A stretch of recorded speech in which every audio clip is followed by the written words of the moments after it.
Assalamualaikum warahmatullahi wabarakatuh. Selamat pagi semuanya.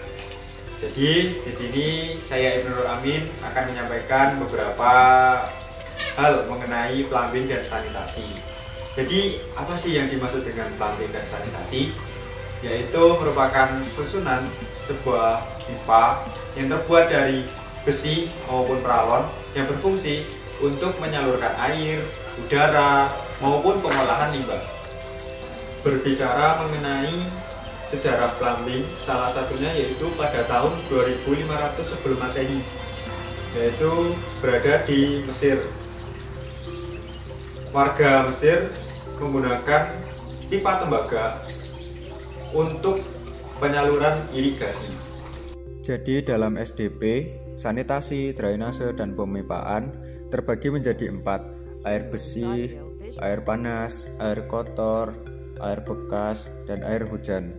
Untuk air hujan tersendiri yaitu air yang berasal dari hujan dan disalurkan melalui talang dan dikeluarkan melalui pipa buangan. Tak lupa, untuk memperhatikan estetika bangunan, maka biasanya pipa buangan tersebut ditanam di dalam tembok.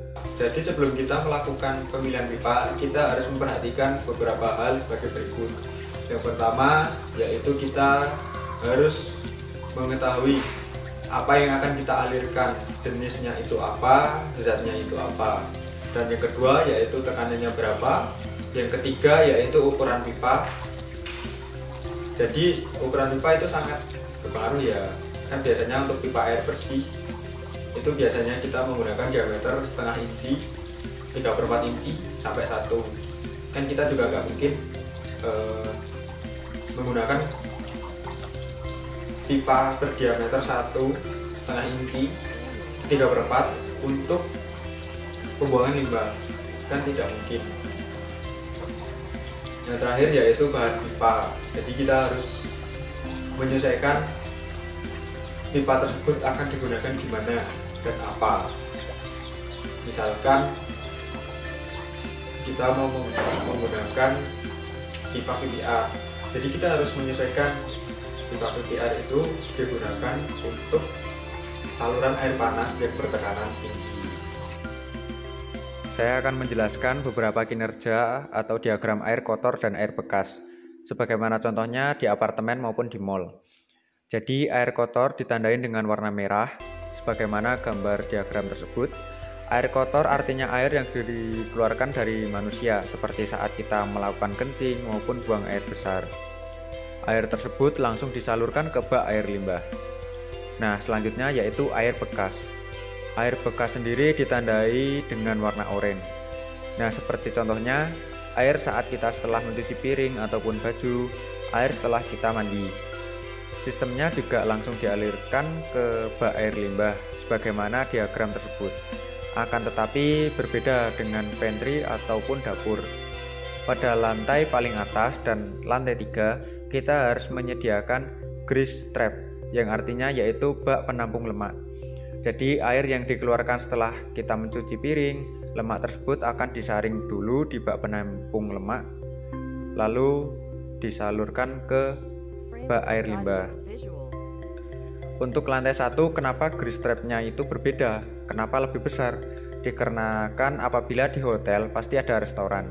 Jadi untuk aktivitas mencuci piring ataupun buangan lemak lebih besar. Sistemnya tetap sama, yaitu disaring di bak penampung lemak, baru menuju ke bak air limbah. Dan untuk basement biasanya terdapat wastafel atau air wudhu untuk sholat.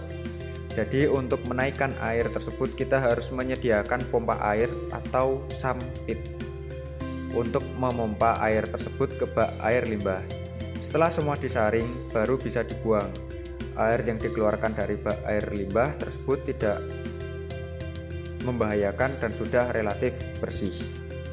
Selanjutnya yaitu pipa ventilasi, pipa suplai udara yang biasanya disambungkan ke saniter-saniter seperti wastafel, kloset, dan pantry. Tujuannya yaitu untuk tidak terhambatnya aliran air tersebut. Sebagaimana contoh sederhana yaitu sedotan. Apabila sedotan tersebut diisi air, kita tutup sisi atas bawahnya, maka air akan tertahan. Begitu juga dengan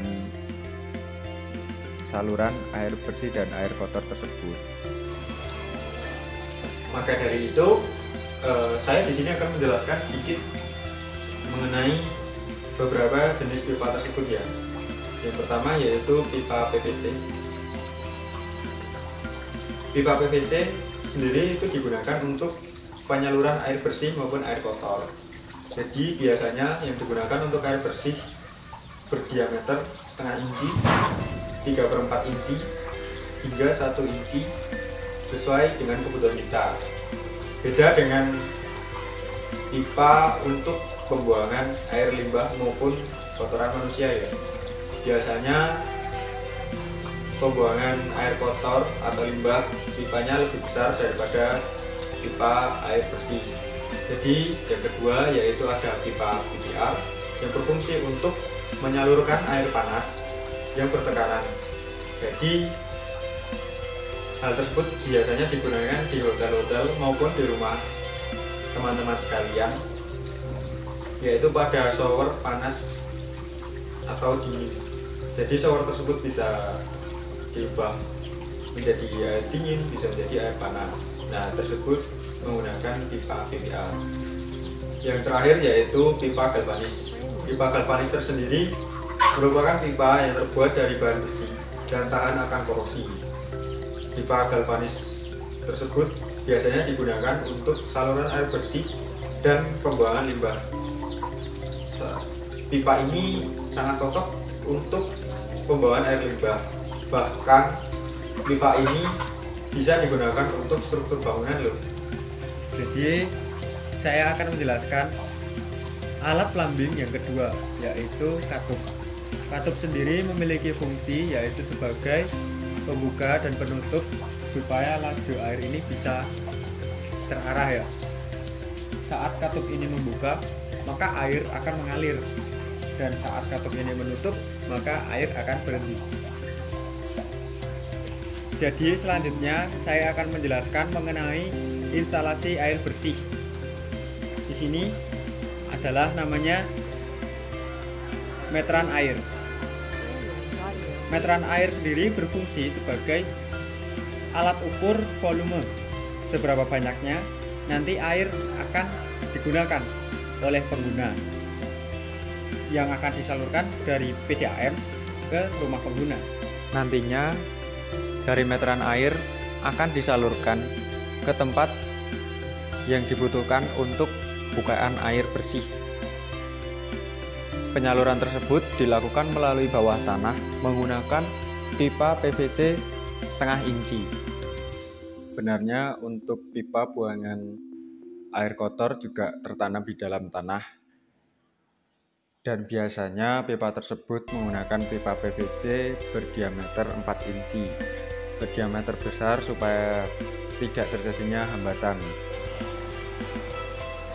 Sebenarnya masih luas dan masih banyak mengenai plumbing dan sanitasi. Dan dari saya sendiri, saya hanya bisa menyampaikan seperti itu saja apa yang bisa saya pahami. Semoga bermanfaat dan terima kasih telah memperhatikan dan mencermati apa yang telah saya sampaikan. Terima kasih. Wassalamualaikum warahmatullahi wabarakatuh.